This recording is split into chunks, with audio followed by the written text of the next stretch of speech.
પ્રયાગરાજમાં મહાકુંભનો પ્રારંભ થયો છે। સર્વત્ર ભક્તિ અને અલૌકિક વાતાવરણ છે। ત્યારે આ પ્રયાગરાજમાં એક વિશેષતા જોવા મળી છે। ગુજરાત ફર્સ્ટની ટીમ પહોંચી છે, અહીં ધર્મનગરી ઊભી કરી છે।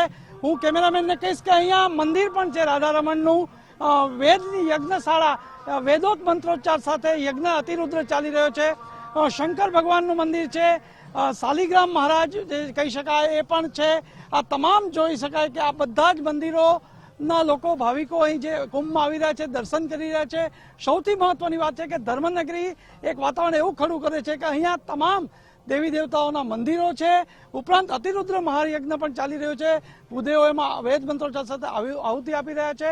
મહત્વની વાત એ છે કે જે પ્રયાગરાજમાં અત્યારે કુંભ મેળો ચાલી રહ્યો છે ત્યાં ધર્મનગરી એક અનેરું ભક્તિમય વાતાવરણ ખડું કરે છે અને અહીંયા પણ ભાવિકો મોટી સંખ્યામાં અલગ અલગ દર્શનાર્થે અને યજ્ઞમાં આહુતિના દર્શન કરવા પણ પહોંચ્યા છે। કેમેરામેન વિકી ઠાકોર સાથે ધર્મેશ વૈદ, પ્રયાગરાજ।